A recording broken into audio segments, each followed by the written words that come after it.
আমরা আগে যে ক্লাসে যে ক্লাসগুলি করেছি, আমরা সেই বর্ণমালা থেকে শুরু করেছি, ধ্বনি ক্লাস করেছি, আমরা ভাষার ক্লাস করেছি। তো আমরা এবার আস্তে আস্তে আমরা একটু আবৃত্তির দিকে যাব। আবৃত্তি এবং আবৃত্তির কলা কৌশল, এই ক্লাসগুলির দিকে যাব। আপনারা যারা আমার এই ক্লাস পছন্দ করেন, বা যারা কোনো প্রশ্ন যদি আপনাদের থাকে ক্লাস চলাকালীন সময়, আপনারা প্রশ্ন করতে পারেন, কিংবা আপনারা লিখে প্রশ্ন করতে পারেন। আমি আপনাদের জবাব দেওয়ার চেষ্টা করব। তো আমরা আগে যে ধ্বনির বিষয়টি একটি আহ, পড়িয়েছিলাম, একটু রিপিট করছি ওখানে। যে ধ্বনি, অল্প প্রাণ ধ্বনি এবং মহাপ্রাণ ধ্বনি আমরা করিয়েছিলাম, যেটি আবৃত্তির ক্লাসের জন্য অত্যন্ত জরুরি একটি বিষয়। তো আমি অল্প প্রাণ ধ্বনি এবং মহাপ্রাণ ধ্বনিগুলি কি কি আবার একটু মনে করিয়ে দিতে চাই, যারা ক্লাসে ছিলেন বা এখন যারা যুক্ত হবেন। এটি অত্যন্ত ইম্পর্টেন্ট একটি বিষয়, এবং এইটি ইম্পর্টেন্ট বিষয় এই কারণে, জরুরি এই কারণে যে আপনি শুধু আবৃত্তির জন্য না, বা আপনি বা তুমি যেই বলি, এটি শুধু আবৃত্তির জন্য না, এটি আপনি উপস্থাপনা, আপনি যদি গানের শিল্পী হন, আপনি যদি স্মার্টলি কথা বলতে চান, শতভাগ শুদ্ধভাবে কথা বলতে চান, সেক্ষেত্রেও আপনাকে অল্প প্রাণধ্বনি এবং মহাপ্রাণধ্বনির উচ্চারণের বিষয়গুলি জানতে হবে। এটি অত্যন্ত জরুরি। আমি যদি ধ্বনির উচ্চারণই ঠিক মতো না পারি, আমাদের বর্ণের উচ্চারণ ঠিক মতো না জানি, তাহলে কিন্তু আমরা শতভাগ শুদ্ধভাবে কথা বলতে পারবো না। সেভাবে আমাদের বর্ণমালায় যে অল্প প্রাণ কিছু ধ্বনি রয়েছে, মহাপ্রাণ কিছু ধ্বনি রয়েছে, সেই ধ্বনিগুলির বিষয়ে আমি আগে আলোচনা করেছিলাম। আবার আজকে একটু মনে করিয়ে দিতে চাই। অল্প প্রাণ ধ্বনি কাকে বলে? বলেছিলাম যে ধ্বনি উচ্চারণে সময় অল্প লাগে। এটি সহজ কথা একেবারে। যে ধ্বনি উচ্চারণে অল্প সময় লাগে এবং শ্বাসাঘাত করতে হয় না, মানে স্বরের প্রতি কোনো আঘাত করতে হয় না, সেই ধ্বনিকে বলা হয় অল্প প্রাণ ধ্বনি। তাহলে অল্প প্রাণ ধ্বনিগুলি কি কি? ক, চ, ট, ত, প, গ, জ, ড, ড, ব। অল্প প্রাণ ধ্বনি কি কাকে বলে? যে ধ্বনি উচ্চারণের জন্য অল্প সময় লাগে এবং কণ্ঠের প্রতি চাপ প্রয়োগ প্রয়োজন হয় না, শ্বাসাঘাত করার কোনো প্রয়োজন হয় না, তাকে বলে অল্প প্রাণধ্বনি। মহাপ্রাণধ্বনি কাকে বলে? উল্টোটা ঠিক। যে ধ্বনি উচ্চারণের জন্য একটু দীর্ঘ সময় লাগে এবং শ্বাসাঘাত করে উচ্চারণ করতে হয়, তাকে বলা হয় মহাপ্রাণধ্বনি। যেমন খ, ছ, ঠ, থ, ফ, ঘ, ঝ, ঢ, ধ, ভ। দেখেন, আপনি খেয়াল করেন, তুমি খেয়াল করো। ক, ক আমাদের কোনো শ্বাসাঘাত প্রয়োজন হচ্ছে না কয়ে। কিন্তু খ, খতে কি হচ্ছে? কয়ের, ক উচ্চারণের যে সময়টা আমাদের লাগছে, খ উচ্চারণে তার থেকে ডাবল সময় আমাদের লাগছে। এ কারণে ক অল্প প্রাণ ধ্বনি, খ মহাপ্রাণ ধ্বনি, গ অল্প প্রাণ ধ্বনি, ঘ মহাপ্রাণ ধ্বনি। এভাবে কিন্তু আমরা যখন এই বিষয়গুলি প্র্যাকটিস করব, আমাদের মুখের জড়তা দূর করার জন্য এই অল্প প্রাণধ্বনি মহাপ্রাণধ্বনি গুলি যেমন আমাদের উচ্চারণের জন্য জানা জরুরি, তেমনি জরুরি আমরা মুখের জড়তা দূর করার জন্য। আমি সেদিন বলেছিলাম, আবারও বলছি, আমাদের অল্প প্রাণধ্বনিগুলি মহাপ্রাণধ্বনিগুলি যখন আমরা অনুশীলন করব, যখন আমরা প্র্যাকটিস করব, আমরা যখন কেউ যদি আমাদের জিজ্ঞেস করে যে আচ্ছা বলো তো অল্প প্রাণধ্বনি কাকে বলে, অল্প প্রাণধ্বনি কি কি, তখন আমরা এভাবে বলবো ক, চ, ট, ত, প, গ, জ, ড, দ, প। এগুলি হলো অল্প প্রাণধ্বনি। কিন্তু যখন আমরা অনুশীলন, যদি আবার মহাপ্রাণধ্বনি খ, ছ, ঠ, থ, প, ঘ, ঝ, ড, দ, ভ। কিন্তু যখন আমরা অনুশীলন করব, প্র্যাকটিস করব মুখের জড়তা দূর করার জন্য এবং মনে রাখার জন্য, তখন কিন্তু আমরা এক লাইন অল্প প্রাণধ্বনি করব, এক লাইন মহাপ্রাণ ধ্বনি করব। আমি করছি, খেয়াল করো সবাই। ক, চ, ট, ত, প, খ, ছ, ঠ, থ, ফ, গ, জ, ড, দ, ব, ঘ, ঝ, ঢ, ঢ, ভ। আমরা এখন কি করব? আমরা প্রথমে ধীর লয় পড়ব, তারপরে মধ্যম লয় পড়ব, তারপর দ্রুত লয় পড়ব। আমি দেখিয়ে দিচ্ছি।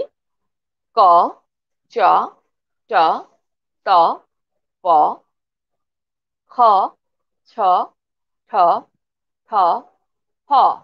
আমি কি করলাম? ধীর লয় পড়লাম। এরপর আমরা মধ্যম লয় আসি। ক, চ, ট, ত, প, খ, ছ, ঠ, ঠ, হ। আমি মধ্যম লয় পড়লাম। এরপর আমি পড়বো দ্রুত লয়ে। কচটাত প, খচটাত ফ, কচটাত প, খচটাত ফ। এভাবে গ, জ, ড, দ, ব, ঘ, ঝ, ঢ, ধ, ভ। এভাবে আমরা এই কচটাত প, খচটাত প, গজটাত ব, ঘজটাত ভ, এটি আমরা ধীর লয়, মধ্যম লয় এবং দ্রুত লয়ে পড়ব। মনে থাকবে, এটি হলো আমাদের অল্প প্রাণ ধ্বনি এবং মহাপ্রাণ ধ্বনি। এবার আসি আমরা আমরা আবৃত্তি বা উপস্থাপনা। আমরা আবৃত্তি এবং উপস্থাপনায় আমি আগেও বলেছি, আবারও বলছি, আবৃত্তির জন্য, উপস্থাপনার জন্য এবং নিউজ প্রেজেন্টার হওয়ার জন্য, সংবাদ উপস্থাপন করার জন্য ব্যাকরণ কিন্তু একই। হ্যাঁ? আপনাকে বা তোমাকে একই ব্যাকরণ, এটি রুট একই। এই এই যে আমি যে জিনিসগুলি বলছি, যদি সংবাদ পাঠক হতে চাও তুমি, তাহলেও তোমাকে এই জিনিসগুলি জানতে হবে। তুমি যদি আবৃত্তি করতে চাও, তাহলেও এই জিনিসগুলি জানতে হবে। তুমি যদি অ্যাঙ্কারিং, সঞ্চালনা বা উপস্থাপনা করতে চাও, তাহলেও এই একই বিষয়গুলি তোমাকে জানতে হবে। সুতরাং আমরা একসঙ্গে অনেক বিষয়গুলি জানছি, যেহেতু আমাদের ব্যাকরণ এক। এবার আমি আসবো, গত ক্লাসে বলেছিলাম আমি যে এবার আমরা একটু আস্তে আস্তে আবৃত্তির দিকে চলে যাব। আমরা প্রথমে জানবো আবৃত্তি কাকে বলে, হ্যাঁ? আর আবৃত্তি বিষয়টা। আবৃত্তি, প্রাচীনকালে কিন্তু আবৃত্তি বলে কোনো বিষয় ছিল না। এখন আবৃত্তি একটি শিল্প। অনেকে আবৃত্তি করছে, আবৃত্তি শিখছে।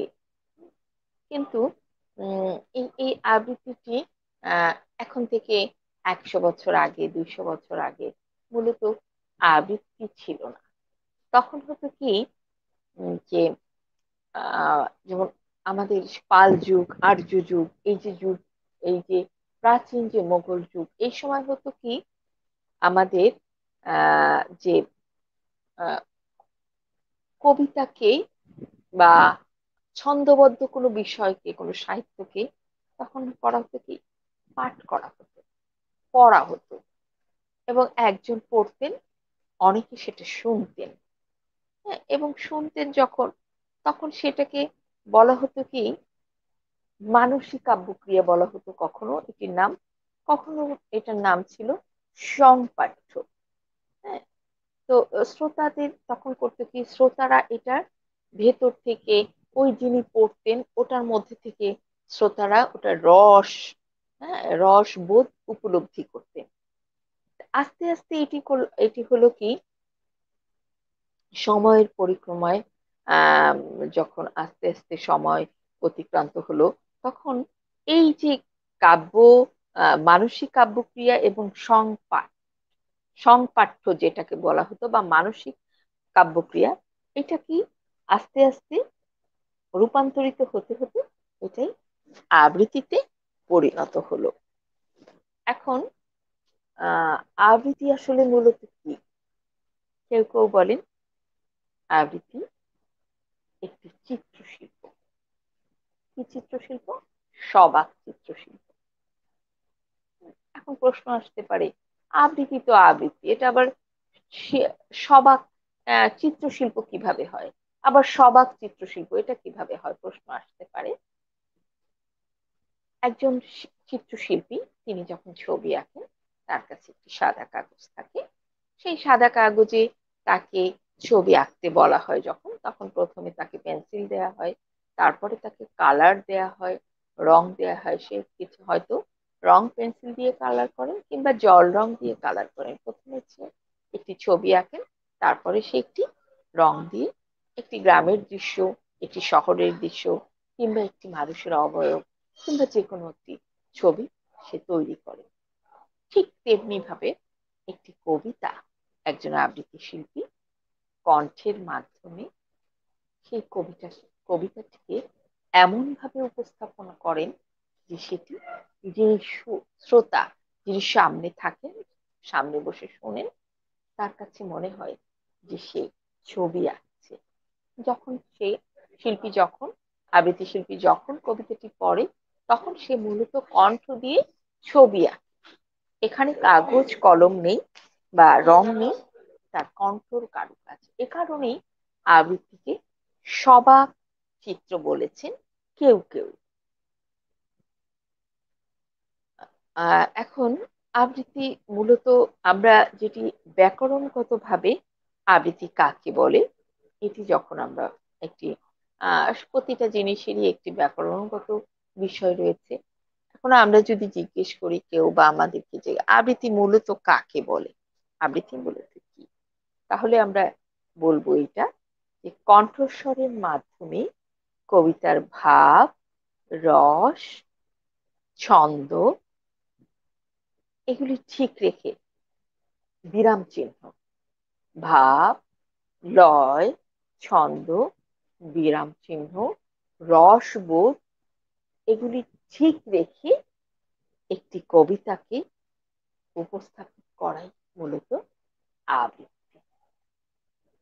অনেকে আবৃত্তি বলে, আবৃত্তি কিন্তু ভুল উচ্চারণ হবে আবৃত্তি। আবৃত্তি, বৃত্তি পরীক্ষা বলি না আমরা, তার সঙ্গে আ যুক্ত করে দিলেই হবে আবৃত্তি।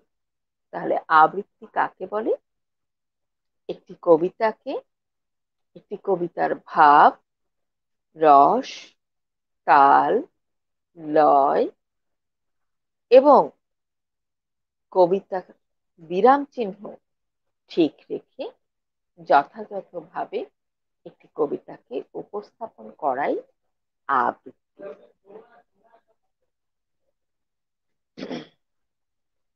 তাহলে এই যে আবৃত্তি, আবৃত্তি কাকে বলে আমরা সেটি জানলাম।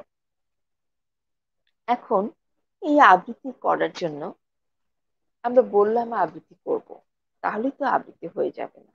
এই আবৃত্তি করার জন্য কিছু নিয়ম কানুন আমাদের মানতে হবে, কিছু নিয়ম আমাদের অবশ্যই জানতে হবে। আর নিয়ম না জানলে তো আবৃত্তি করা যাবে না। এবং আবৃত্তিও মূলত কিন্তু একটি গুরুমুখী বিদ্যা। সংস্কৃতির যে কোনো দিকই আমরা কাজ করি না কেন, শিল্প সংস্কৃতি প্রতিটি মূলত গুরুমুখী বিদ্যা। গান গুরুমুখী বিদ্যা, আপনার যে কোনো যন্ত্রসঙ্গীত গুরুমুখী বিদ্যা, আবৃত্তিও ঠিক সেরকমই একটি গুরুমুখী বিদ্যা। আপনাকে এটি জানতে হবে, জানার জন্য আপনাকে একজন গুরু ধরতে হবে। আমরা যখন আবৃত্তি শিখেছি তখন মূলত এত বই ছিল না, এখন অনেক বই রয়েছে এবং অনেক ইউটিউব ভিত্তিক ক্লাস রয়েছে। অনেক শিক্ষকরা রয়েছেন যারা ক্লাস করেন, আপনি তাদের সাহায্য নিতে পারেন। তো সুতরাং আমরা আবৃত্তি আহ, শেখার জন্য, আবৃত্তিকে সঠিকভাবে জানার জন্য কি নিয়ম কানুন আছে আমরা সেটা একটু জেনে নিব। আহ আবৃত্তি মূলত একজন আবৃত্তি শিল্পীকে আবৃত্তির আয়োজন, আবৃত্তিকে আয়ত্ত করার জন্য প্রথমে কি করতে হবে? তাকে শুদ্ধ উচ্চারণ শিখতে হবে। প্রথমত শুদ্ধ উচ্চারণ শিখতে হবে, তাকে কবিতার ছন্দ বিষয়ে জানতে হবে, তার জ্যোতিচিহ্নের ব্যবহার জানতে হবে, তার স্বরক্ষেপণ জানতে হবে, শ্বাস প্রশ্বাসের নিয়ন্ত্রণ জানতে হবে। আর এই সব বিষয়গুলিকে একসঙ্গে যুক্ত করে তারপরে যিনি আবৃত্তি করবেন তার কণ্ঠস্বরে একটু ব্যাপার আছে। এখানে কণ্ঠস্বরটা একটু শ্রুতি মধুর হলে, কণ্ঠস্বর শ্রুতি মধুর না হলে যে আবৃত্তি করা যাবে না তা কিন্তু না। কণ্ঠস্বর শ্রুতি মধুর না হলেও আবৃত্তি করা যাবে, কিন্তু সেই ক্ষেত্রে হয় কি, শ্রোতা ধরে রাখা যায় না। যারা নিয়ম কানুন গুলি সব একসঙ্গে জেনে করেন এবং তার সঙ্গে কণ্ঠস্বরটি তার একটু শ্রুতি মধুর হয়, তাহলে হয় তাদের আবৃত্তি মানুষ বেশি শোনে। তা এখন আমরা আবৃত্তি করার জন্য কি কি বিষয়গুলি আমাদের অবশ্য করেই জানতে হবে, সেই বিষয়ের উপরে আমি এখন কথা বলবো। তাহলে আমরা কি জানলাম, আবৃত্তি কাকে বলে, আবৃত্তি করতে হলে কি কি করতে হবে, আবৃত্তি কি, এবং আবৃত্তি প্রাচীনকালে আবৃত্তিকে কি বলা হতো, এই জিনিসগুলি আমরা জানলাম। মানসিক কাব্যক্রিয়া বলা হতো কিংবা সংপাঠ্য বলা হতো আবৃত্তিকে। এবং এই সংপাঠ্য এবং মানসিক কাব্যক্রিয়ার রূপান্তরিত হয়ে হয়ে সেটি আবৃত্তি শিল্পে পরিণত হয়েছে। এখন আবৃত্তির শিল্পের আবৃত্তি শিল্পটার কিছু প্রকরণ রয়েছে। যেমন আবৃত্তি করার জন্য একজন শিক্ষার্থীকে বিভিন্ন ভাবে নিজেকে সমৃদ্ধ করে তুলতে হয়।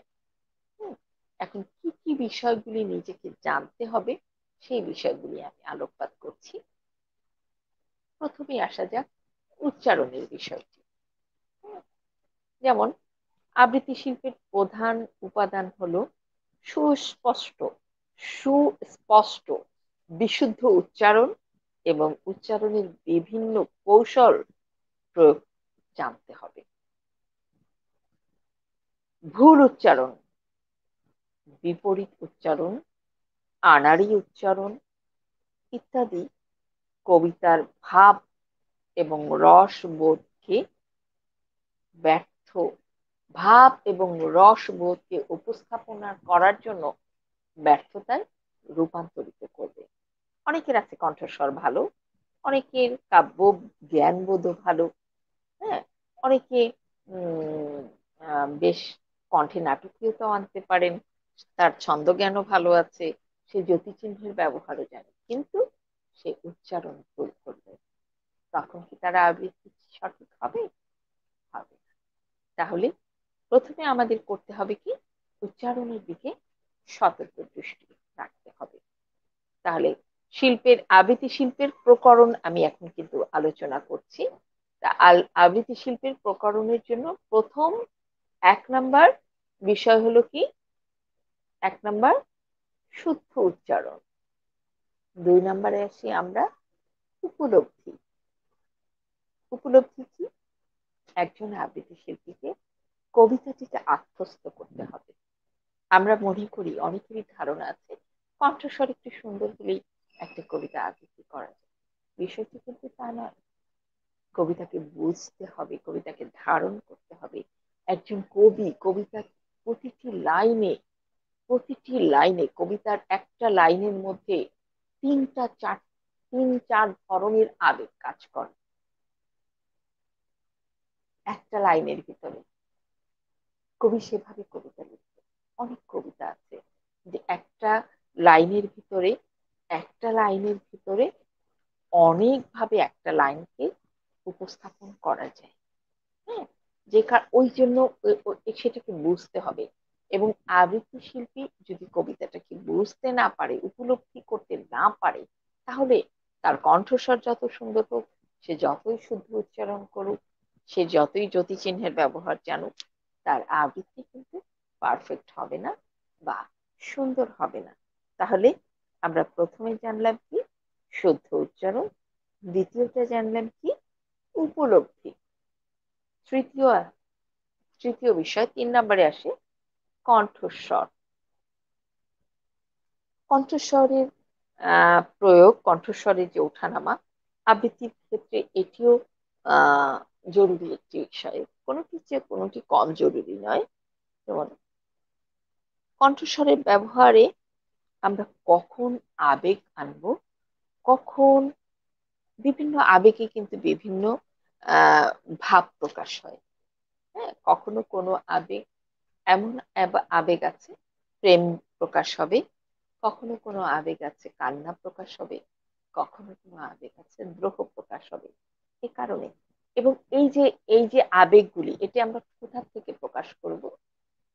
আমরা অঙ্গভঙ্গির মাধ্যমে না, আমরা কণ্ঠ দিয়ে প্রকাশ করব। আমরা আমাদের আবৃত্তির যে আবেগ, এটি প্রকাশ করব কি দিয়ে? কণ্ঠস্বর দিয়ে। আমরা ক্রোধ কণ্ঠস্বর দিয়ে প্রকাশ করব, আমরা কান্না কণ্ঠস্বর দিয়ে প্রকাশ করব, আমরা প্রেম কণ্ঠস্বর দিয়ে প্রকাশ করব। বিভিন্ন ধরনের কবিতায় আবেগ থাকে, এবং সেই আবেগটি কিভাবে প্রকাশ করবো? আমরা কণ্ঠস্বরের মাধ্যমে। সুতরাং আমাকে জানতে হবে যে কবিতার বৈচিত্র্য জানতে হবে, কবিতার বৈচিত্র্য জেনে সেই অনুযায়ী কণ্ঠস্বরে কবিতা ধারণ করতে হবে। তাহলে আমরা তৃতীয় নাম্বার জানলাম কি? কণ্ঠস্বর। প্রথমে জানলাম আমরা শুদ্ধ উচ্চারণ, দ্বিতীয় নম্বরে জানলাম আমরা উপলব্ধি, তৃতীয় নম্বরে আমরা জানলাম কি? কণ্ঠস্বর ব্যবহার। চতুর্থ, কথা এবং সুর বা ছন্দ। আমরা অনেকে ভাবতে পারি কবিতা, তার মধ্যে আবার সুর আর ছন্দ কি আছে? এটি তো গান না। কিন্তু কবিতারও সুর আছে, কবিতারও ছন্দ আছে। এটি যিনি আবৃত্তি শিল্পী, তিনি অবশ্যই সেটি ধারণ করতে পারবেন। সে যদি কবিতাটি ধারণ করেন ভেতরে, কবিতাটি বুঝতে পারেন, তাহলে সে বুঝবে যে কবিতার ভেতরেও একটি ছন্দ আছে, একটি সুর আছে। যেমন স্বরকে টেনে ধরে রাখা, হ্যাঁ, স্বরকে টেনে ধরে রাখা। যেমন আমি একটি উদাহরণ দিয়ে বলি। তুমি যাবে ভাই, যাবে মোর সাথে আমাদের ছোট গায়ে, গাছের ছায়ায় লতায় পাতায় উদাসী বনের বায়। এখন এখানে কিন্তু একটা লাইন আর একটা লাইনকে টেনে ধরে রেখেছে। এই টেনে ধরে রাখাটা, এটাকে বলে সুর। এই এই কবিতার সুর হলো এই যে এক লাইনের সাথে আর এক লাইনের সম্পর্ক, সেটা বুঝতে পারা। এখন যদি আমি এভাবে পড়ি, তুমি যাবে ভাই, যাবে মোর সাথে আমাদের ছোট গায়ে, গাছের ছায়ায় লতায় পাতায় উদাসী বনের বায়। এটাও কিন্তু আবৃত্তি, কিন্তু এখানে সুর নেই, সুর অনুপস্থিত। কিন্তু আমাকে এই কবিতাটি পড়তে হবে কি? এক লাইনের সঙ্গে আর এক লাইনের সুর ধরে রেখে, এভাবে।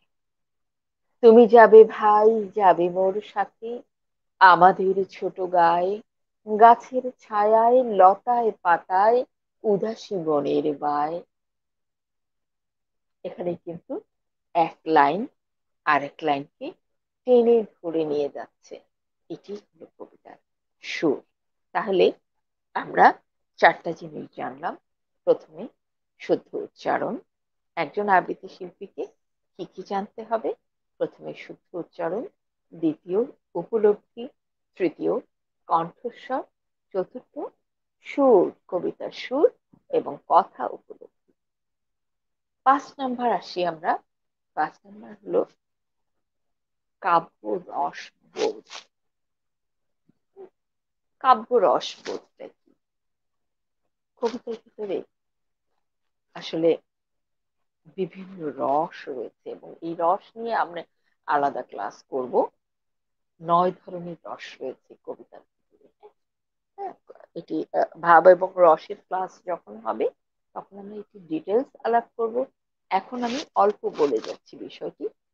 কাব্যের রসবোধ আছে, সেটি আমাদের জানতে হবে। এমন যেসব কবিতা লেখা হয়, সেটি কবিরা কোনো না কোনো 9টি রস আছে কাব্য কবিতার ভিতরে। তো এই কবিতা যখন কবিরা লিখেন, তখন এই 9 ধরনের রসের যে কোনো একটি রস বোধের উপরে কবিতাটিকে ফেলে ফ্রেমে, তারপরে তারা কবিতা। যেমন উম এক এক এক এক রস এক এক রকমের। হ্যাঁ, শিল্পী, এখন কবি কোন রসে কবিতাটিকে লিখলেন, সেটি কিন্তু ওই শিল্পীকে জানতে হবে, বুঝতে হবে যে কবি এটি কোন রসের উপরে লিখেছেন। কবি 9টি রস আছে, হ্যাঁ, বা আমরা সেই 9টি রসের ভাব এবং রস বোধ এটি আমরা অন্য ক্লাসে জানবো। তবে ওই রসবোধটি, কাব্য রসবোধ, এটি কবিকে, এটি আবৃত্তি শিল্পীকে জানতে হবে আবৃত্তি করার আগে। এরপরে আছে, তাহলে আমরা 5টি জিনিস জানলাম। এরপরে 6 নম্বরে আছে কি, অভিব্যক্তি। শিল্পীর অভিব্যক্তির একটি প্রয়োজন আছে, হ্যাঁ, যেমন এটি হলো, এই অভিব্যক্তিটি হলো আহ আবৃত্তি শিল্পী, এটি কোনো ব্যাকরণ নেই, এটি হলো নির্মাণের জায়গাটা। আবৃত্তি শিল্পী যখন একটি কবিতাকে নির্মাণ করবে, একটি লাইন, একটি লাইন, একটি লাইনের মধ্যে সে বিশেষ একটি শব্দের উপর চাপ প্রয়োগ করবেন। এই চাপ প্রয়োগ করাটা শিল্পী নিজে সিদ্ধান্ত নেবেন যে সে কোন শব্দটির উপরে চাপ প্রয়োগ করবেন। হ্যাঁ, এটি আবৃত্তি শিল্পী নিজে নিবেন। যেমন আমি উদাহরণ দিয়ে বলি, একটি লাইন বলিয়ে, আমি কাল তোমাদের বাসায় ভাত খাবো, এটি একটি লাইন। আমি উদাহরণ দিচ্ছি, যেমন আমি কাল তোমাদের বাসায় ভাত খাবো, এই লাইনটির ভিতরে আমি কাল তোমাদের বাসায় ভাত খাবো, আমি কোথায় চাপ প্রয়োগ করেছি, আমি, এটি কিন্তু কারেক্ট। আমি কাল তোমাদের বাসায় ভাত খাবো, আমি কোথায় চাপ প্রয়োগ করেছি, কাল, এটাও কারেক্ট। আমি কাল তোমাদের বাসায় ভাত খাবো, এটাও কিন্তু সঠিক। আমি কোথায় চাপ প্রয়োগ করেছি, তোমাদের। আমি কাল তোমাদের বাসায় ভাত খাবো, কোথায় চাপ প্রয়োগ করেছি, বাসায়। আমি কাল তোমাদের বাসায় ভাত খাবো, কোথায় চাপ প্রয়োগ করেছি, ভাত। আমি কাল তোমাদের বাসায় ভাত খাবো, কোথায় প্রয়োগ করেছি, খাবো। তাহলে কি দাঁড়ালো, একটি লাইনে আমি কাল তোমাদের বাসায় ভাত খাবো, 6টি, 6টি জায়গা আছে, 6টি শব্দ আছে। এই 6টি যে কোনো একটি জায়গায় আমি চাপ প্রয়োগ করতে পারি। কোন জায়গাটায় কোন শব্দটা চাপ প্রয়োগ করলে শুনতে শ্রুতি মধুর হবে, এটি আবৃত্তি শিল্পী নিজে বের করে নেবে। এখানেই হলো তার কারিশমা, কে কত ভালো শিল্পী হবেন। হ্যাঁ, শিল্পী ব্যাকরণ শেখানো যায়, ব্যাকরণ মুখস্থ করা যায়। কিছু কিছু বিষয় থাকে যে যেখানে শিল্পী নিজের স্বকীয় একটি বিষয় নিয়ে আলাদা হয়ে আসে। অনেকেই গান করে, সবাই কি রুনা লায়লা হয়, সবাই সাবিনা ইয়াসমিন হয়, হয় না। কেউ কেউ ভিন্ন হয়, কি কারণে, তাদের নিজস্বতার কারণে। এ কারণে কি করতে হবে, অভিব্যক্তির বিষয়টি আমাদের জানতে হবে। আমরা পড়ছিলাম, আমরা যেটা ছিলাম আবৃত্তির, আজকে আবৃত্তি শিল্পীর প্রকরণ সম্পর্কে আমরা আজকে আলোচনা করছিলাম। তো আমি 6টি প্রকরণ বলেছি। আবৃত্তি শিল্পের প্রকরণ রয়েছে অনেকগুলি। আমরা যে 6টি পড়েছি আজকে, সেটি আমি আবার রিপিট করছি। সেটি হলো, প্রথমে ছিল শুদ্ধ উচ্চারণ, 2 নম্বরে ছিল উপলব্ধি, 3 নম্বর ছিল কণ্ঠস্বর, 4 নম্বরে সুর এবং লয়, 5 নম্বরে ছিল কাব্যরস বোধ, 6 নম্বরে ছিল অভিব্যক্তি। আমরা 7 নম্বরে যদি যাই, 7 নম্বরে আছে স্মৃতিশক্তি। স্মৃতিশক্তি একটি বিষয়, সেটা হলো আবৃত্তি শিল্পীকে স্মৃতিশক্তি বিষয়ে খুবই খেয়াল রাখতে হবে এবং স্মৃতিশক্তি প্রখর হতে হবে। আমরা অনেক সময় দেখে দেখে মূলত কবিতা আবৃত্তি করি, যখন কোনো মঞ্চে আবৃত্তি করতে যাই, যখন কোনো প্রোগ্রামে যাই, কোনো টেলিভিশন সেটে বসি, তখন আমরা সামনে একটি কাগজ নিয়ে কবিতাটি দেখে তারপরে মূলত ব্যাকরণগত ভাবে দেখে দেখে কবিতা যেটা পড়া হয় ওটাকে পাঠ করা। আবৃত্তি করার জন্য আবৃত্তি শিল্পীর স্মৃতিশক্তি থেকে পড়াটা মূলত আবৃত্তি শিল্পীর জন্য খুবই জরুরি। তার মানে স্মৃতি থেকে পড়া মানে কবিতাটিকে আবৃত্তি করার জন্য তৈরি করার সময় প্রতিটি মুখস্থ করতে হবে।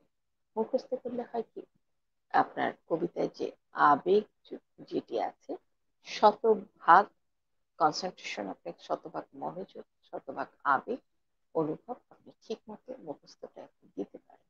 কিন্তু যখন আমরা দেখে পড়তে যাব, কবিতাটি যখন আমরা দেখে পড়ি, তখন হয় কি ওই কবিতার দিকে আমাদের চোখ চলে যায়, লেখাটির দিকে চোখ চলে যায়, তখন আমাদের আবেগের যথার্থ যথাযথ ঠিকভাবে হয় না মূলত। কবিতা আপনি দেখবেন অনেক দীর্ঘ কবিতা, অনেক বড় বড় কবিতা আবৃত্তি শিল্পীরা মুখস্থ করে তারপরে আবৃত্তি করেন। এই কারণে স্মৃতিশক্তির যে বিষয়টি রয়েছে এবং না দেখে পড়ার যে বিষয়টি রয়েছে, এটিও একজন আবৃত্তি শিল্পীর জন্য অত্যন্ত জরুরি। তাহলে আমরা 7টা বিষয় জানলাম। এরপরে আসছি আমরা 8 নাম্বার। 8 নাম্বারে যেটি, সেটি অত্যন্ত গুরুত্বপূর্ণ একটি কাজ, সবগুলোই গুরুত্বপূর্ণ। 8 নাম্বারে যেটি আছে সেটা হলো বিরতি, বিরতি গ্রহণ। এখন বিরতি গ্রহণ যে বিষয়টি, সেটি হলো, এটা মূলত জ্যোতিচিহ্নের ব্যবহারের যে বিষয়টি, দাড়ি, কমা, প্রশ্নবোধক, এগুলি যদি আমরা না জানি, এগুলির ব্যবহার যদি আমরা সঠিকভাবে না করি, কমায় কতটুকু থামতে হবে, দাড়িতে কতটুকু থামতে হবে, আশ্চর্য যেখানে আশ্চর্যবোধক চিহ্ন সেখানে যদি আমরা ফ্ল্যাট পড়ে যাই, প্রশ্নবোধক যেখানে সেখানে যদি আমরা ফ্ল্যাট পড়ে যাই, তাহলে তো হবে না। যেমন, তুমি যাবে ভাই যাবে মোর সাথে আমাদের ছোট গায়ে, গাছের ছায়ায় লতায় পাতায় উদাসী বনের গায়ে।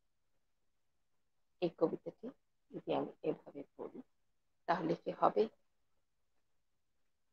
এখানে প্রশ্ন আছে, তুমি যাবে ভাই যাবে মোর সাথে আমাদের ছোট গায়ে, তুমি যাবে ভাই যাবে মোর সাথে, প্রশ্নবোধক আছে, আমাদের ছোট গায়ে, দাড়ি, গাছের ছায়ায় লতায় পাতায় উদাসী বনের বায়, দাড়ি। এখন আমি যদি এভাবে পড়ি, তুমি যাবে ভাই যাবে মোর সাথে আমাদের ছোট গায়ে, গাছের ছায়ায় লতায় পাতায় উদাসী বনের বায়, এরকম ঝুলে ঝুলে অনেকে পড়ে, এটা কিন্তু পাঠ হবে, এটা কিন্তু আবৃত্তি হবে না। এ কারণে বিরতি, জ্যোতিচিহ্নের বিষয়টি জানা অত্যন্ত প্রয়োজন। জ্যোতিচিহ্নের বিষয়টি খুবই প্রয়োজন জানা। তাহলে আমরা শিল্পের প্রকরণ, আবৃত্তি শিল্পের প্রকরণ অনেকগুলি আছে, প্রায় 16-18টা আছে। আমরা আজকে 8টি বললাম, আরগুলি অন্যদিন বলবো। আমরা 8টি বলেছি আজকে, সে আবৃত্তি শিল্পের প্রকরণ। এবার আমি একটু আবৃত্তিতে চলে যাব এবং শুদ্ধ উচ্চারণের জন্য যে লেসন দিয়েছিলাম, সেখানে আমরা আর কিছু লেসন দিব। যেমন আমাকে আমরা সাধারণত ফয়ের উচ্চারণ, ফ দিয়ে যে শব্দগুলি হয় সেগুলি আমরা ভুল করে থাকি। আমরা অনেকে ফ এভাবে উচ্চারণ করি, ফ, ফ উচ্চারণ দাঁতের সঙ্গে নিচের ঠোঁট লাগিয়ে বলি ফ, এটি ভুল। এটি এফ, মূলত এফটা এভাবে উচ্চারণ হবে, কিন্তু আমরা বাংলায় ফ যখন উচ্চারণ করব, ফ হলো ওষ্ঠ্যবর্ণ, দুই ঠোঁট আমাদের মিলে যাবে, ফ। অনেকে বলে ফর ফর, ফরিং, ভুল উচ্চারণ। ফিটফাট, ফিসফাস, ভুল, বলতে হবে দুই ঠোঁট মিলিয়ে, ফর ফর, ফরিং। অনেকে বলে ফুল, ফুল, ওই ফুল তখন বোকা হয়ে যায়, ফুল হয় না, ফুল, এই ফুল হলো বোকা, ফুল। যে ফুল আমরা বলতে চাই ফ্লাওয়ার, সেটা উচ্চারণ করতে হলে দুই ঠোঁট মিলিয়ে উচ্চারণ করতে হবে। এখন আমরা হ দিয়ে কিছু কিছু উচ্চারণ আমি লেসন দিয়ে দিব, যেটি প্র্যাকটিস করতে হবে, তাহলে আমরা হ এর উচ্চারণটা সঠিকভাবে জানতে পারবো। ফর ফর, ফুর ফুর, ফুট ফুট, ফিট ফাট, ফিক ফিক, ফক ফক, ফিটফাট। আবার বলছি, ফর ফর। আমরা 5 বার পড়বো, ফর ফর ফর ফর ফর ফর ফর ফর, ফুর ফুর ফুর ফুর ফুর ফুর ফুর ফুর, ফুট ফুট ফুট ফুট ফুট ফুট ফুট ফুট, ফিটফাট ফিটফাট ফিটফাট ফিটফাট, ফিক ফিক ফিক ফিক ফিক ফিক ফিক ফিক, ফিটফাট ফিটফাট ফিটফাট ফিটফাট, ফক ফক ফক ফক ফক ফক ফক ফক, ফিক ফিক ফিক ফিক ফিক ফিক ফিক ফিক। ফয়ের এই লেসনটা আজকে থাকবে উচ্চারণের জন্য, ফয়ের লেসনটা থাকবে। এবার আমরা একটি কবিতায় চলে যাব। আমরা তো প্রতি ক্লাসে একটি করে কবিতার আবৃত্তি আমরা দিই। সেক্ষেত্রে আমি আজকে কবি নির্মলেন্দু গুণের একটি কবিতা আবৃত্তি করে শোনাবো, যেটি ইচ্ছে করলে তোমরা এই আবৃত্তিটি শিখতে পারো, এবং আমি যে পড়বো এটি যদি তোমরা খেয়াল করে জানো, দেখো, তাহলে তোমরা এই কবিতাটি আবৃত্তি শিখতে পারবে।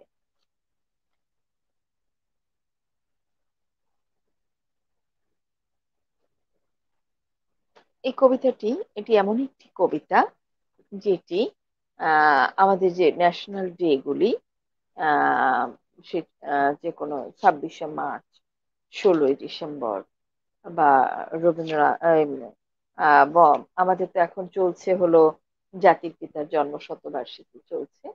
এ কারণে যে কোনো মঞ্চে এই কবিতাটি আবৃত্তি করা যায়। এটি একটি কবি নির্মলেন্দু গুণের অত্যন্ত বিখ্যাত একটি কবিতা। কবিতার নাম স্বাধীনতা। এই শব্দটি কি করে আমাদের হলো? স্বাধীনতা এই শব্দটি কিভাবে আমাদের হলো? লিখেছেন কবি নির্মলেন্দু গুণ। আমি আবৃত্তি করছি, তোমরা খেয়াল করো। একটি কবিতা লেখা হবে, তার জন্য অপেক্ষার উত্তেজনা নিয়ে লক্ষ লক্ষ উন্মত্ত অধীর ব্যাকুল বিদ্রোহী শ্রোতা বসে আছেন ভোর থেকে জনসমুদ্রের উদ্যান সৈকতে। কখন আসবে কবি? কখন আসবে কবি? এই শিশু পার্ক সেদিন ছিল না, এই বৃক্ষ ফুলে শোভিত উদ্যান সেদিন ছিল না, এই তন্দ্রাচ্ছন্ন বিবর্ণ বিকেল সেদিন ছিল না। তাহলে কেমন ছিল সেদিন সেই বিকেল বেলাটি? তাহলে কেমন ছিল শিশু পার্কে, বেঞ্চে, বৃক্ষে, ফুলের বাগানে ঢেকে দেয়া এই ঢাকার হৃদয় মাঠখানি? আমি যেটুকু পড়লাম এটুকু আবার পড়ি, খেয়াল করো। একটি কবিতা লেখা হবে, তার জন্য অপেক্ষার উত্তেজনা নিয়ে লক্ষ লক্ষ উন্মত্ত অধীর ব্যাকুল বিদ্রোহী শ্রোতা বসে আছেন। আমি লক্ষ লক্ষ বলিনি, কিন্তু লক্ষ লক্ষ উন্মত্ত অধীর ব্যাকুল বিদ্রোহী শ্রোতা বসে আছে ভোর থেকে জনসমুদ্রের উদ্যানে সৈকতে। কখন আসবে কবি? কখন আসবে কবি? কখন আসবে কবি 2বার আছে এবং প্রশ্নবোধক আছে। যখন একটি কবিতায় একটি লাইন রিপিট করা হবে, রিপিট মানে পুনরায় একই কবিতায় একটি লাইন দেখা যায় অনেকবার উচ্চারণ হয়, তখন সেখানে করতে হবে কি, 2 রকম 3 রকম ভাবে, যদি 3বার উচ্চারণ করতে হয় 3 রকম ভাবে উচ্চারিত হবে। তো এখানে কখন আসবে কবি 2বার উচ্চারিত হবে, আমরা 2ভাবে উচ্চারণ করব। একটি কবিতা লেখা হবে, তার জন্য অপেক্ষার উত্তেজনা নিয়ে লক্ষ লক্ষ উন্মত্ত অধীর ব্যাকুল বিদ্রোহী শ্রোতা বসে আছে ভোর থেকে জনসমুদ্রের উদ্যান সৈকতে। কখন আসবে কবি? কখন আসবে কবি? এই শিশু পার্ক সেদিন ছিল না, এই বৃক্ষ ফুল শোভিত উদ্যান সেদিন ছিল না, অথচ এই উদ্যান সেদিন ছিল না। তাহলে কেমন ছিল সেদিনের সেই বিকেল বেলাটি? তাহলে কেমন ছিল শিশু পার্কে, বেঞ্চে, বৃক্ষে, ফুলের বাগানে ঢেকে দেওয়া এই ঢাকার হৃদয় মাঠখানি। জানি সেদিনের সব স্মৃতি মুছে দিতে হয়েছে উদ্যত কালো হাত। তাই দেখি কবিহীন এই বিমুখ প্রান্তরে আজ কবির বিরুদ্ধে কবি, মাঠের বিরুদ্ধে মাঠ, বিকেলের বিরুদ্ধে বিকেল, উদ্যানের বিরুদ্ধে উদ্যান, মার্চের বিরুদ্ধে মার্চ। হে অনাগত শিশু, হে আগামী দিনের কবি, শিশু পার্কের রঙিন দোলনায় দোল খেতে খেতে তুমি একদিন সব জানতে পারবে। আমি তোমাদের কথা ভেবে লিখে রেখে যাচ্ছি সেই শ্রেষ্ঠ বিকেলের গল্প। সেদিন এই উদ্যানের রূপ ছিল ভিন্নতর। না পার্ক, না ফুলের বাগান, এসবের কিছুই ছিল না। শুধু একখণ্ড অখণ্ড আকাশ, যেমন সেরকম দিগন্ত প্লাবিত ধু ধু মাঠ ছিল, দুর্বাদলে ঢাকা, সবুজে সবুজময়। আমাদের স্বাধীনতা প্রিয় প্রাণের সবুজ এসে মিশেছিল এই ধুধু মাঠের সবুজে। কপালে কবজিতে লাল শালু বেঁধে এই মাঠে ছুটে এসেছিল কারখানা থেকে লোহার শ্রমিক, লাঙল জোয়াল কাঁধে এসেছিল ঝাঁক বেঁধে উলঙ্গ কৃষক, পুলিশের অস্ত্র কেড়ে নিয়ে এসেছিল প্রদীপ্ত যুবক, হাতের মুঠোয় মৃত্যু, চোখে স্বপ্ন নিয়ে এসেছিল মধ্যবিত্ত, নিম্ন মধ্যবিত্ত, করুণ কেরানি, নারী, বৃদ্ধ, বেশ্যা, ভবঘুরে, আর তোমাদের মতো শিশু পাতা কুড়ানিরা দল বেঁধে। একটি কবিতা পড়া হবে, তার জন্য কি ব্যাকুল প্রতীক্ষা মানুষের। কখন আসবে কবি, কখন আসবে কবি। শত বছরের শত সংগ্রাম শেষে রবীন্দ্রনাথের মতো দৃপ্ত পায়ে হেঁটে অতঃপর কবি এসে জনতার মঞ্চে দাঁড়ালেন। তখনও পলকে দারুণ ঝলকে তরিতে উঠিল জল, হৃদয়ে লাগিল দোলা, জনসমুদ্রে জাগিল জোয়ার, সকল দুয়ার খোলা। কে রোধে তাহার বজ্র কণ্ঠবাণী। গণসূর্যের মঞ্চ কাঁপিয়ে কবি শোনালে তার অমর কবিতা খানি। এবারের সংগ্রাম আমাদের মুক্তির সংগ্রাম, এবারের সংগ্রাম স্বাধীনতার সংগ্রাম। সেই থেকে স্বাধীনতা শব্দটি আমার। আমি যে কবিতাটি পড়লাম, এটি কবি নির্মলেন্দু গুণের অত্যন্ত বিখ্যাত একটি কবিতা। স্বাধীনতা এই শব্দটি কি করে আমাদের হলো।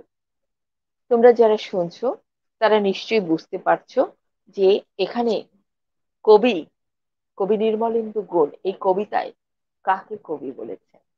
এখানে এই কবিতাটি মূলত রেসকোর্স ময়দানে 7 মার্চের ভাষণকে নিয়ে লেখা।